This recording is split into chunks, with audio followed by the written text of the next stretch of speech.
Hello guys र आजको Thursday नाइटपछि के हुँदैछ भन्दाखेरि यसो हेर्दा तपाईँले देख्नुभयो होला र चाहिँ हामी चाहिँ यहाँ चाहिँ अब के गर्दैछौँ भन्ने कुरो चाहिँ तपाईँहरूलाई म देखाउँछु है। अनि भोलि फ्राइडे पनि छ अनि आजबाट चाहिँ अब काम सकाएर छुट्टी पनि भयो होइन। तर स्पेसल चाहिँ खास यता के हुँदैछ भन्दाखेरि चाहिँ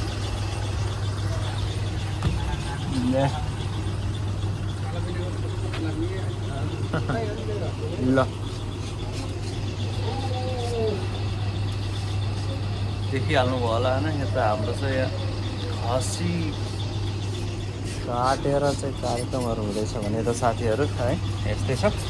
किनभने अहिले चाहिँ यहाँ चाहिँ ईदको रौनक छ र बकरी ईदको सबैलाई शुभकामना पनि भन्न चाहन्छु है। र अहिले चाहिँ किनभने साउदी अरबमा र मुसलमानहरूको पवित्र एउटा पर्व हो र यहाँ चाहिँ रमाइलो छ। यहाँ दाइहरू चाहिँ यहाँ लुगाहरू तान्दैछ है। हेलो गाइस, हेलो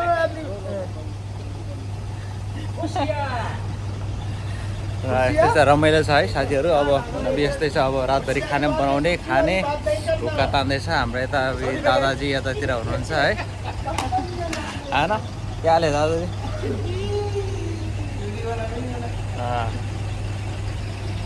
ओके यस्तै छ साथीहरू है। र आज चाहिँ अब लगभग सुरुवात हुन थाल्यो र अब खाइपी खाइपी रमाइलो आज चाहिँ अब आधा रात चाहिँ यतैतिर कटिन्छ है। यस्तै छ साथीहरू। र तपाईँहरू पनि सबै राम्रै होला, सबैले खुसियाली मनाउनु भएको होला है। किनभने ठाउँ अनुसारको चाडपर्वहरू मनाउनै पऱ्यो है।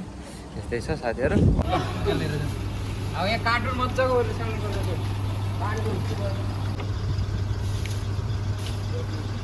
साथीहरू हाम्रो चाहिँ यतातिर चाहिँ अब खसी काट्दैछ र अब लगभग यहाँनिर काम हुँदैछ। खिलाको यतातिर मासुहरू सबै तयारी, उतातिर आन्द्रभुटी पनि लगभग तयारी भइसक्यो। यस्तै छ आजको रातिको कार्यक्रम चाहिँ अब यो बनाउने खाइपी गर्ने यस्तै छ साथीहरू। किनभने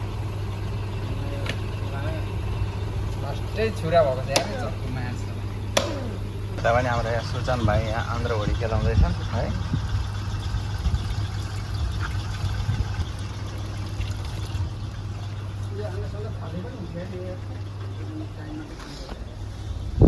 यहाँ आगो फुकेको छु है। अब यो चाहिँ अब बनाउने, मासु बनाउने, भुटन बनाउने, अनि त्यसपछि ढेँडो बनाउने अनि खाने हो आज।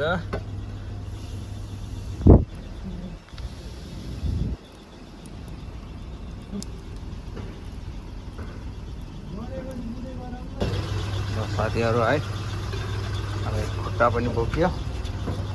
अब यसलाई यता लगेर चाहिँ व्यवस्थित गर्नुपर्ने छ होइन। यस्तै छ साथीहरू।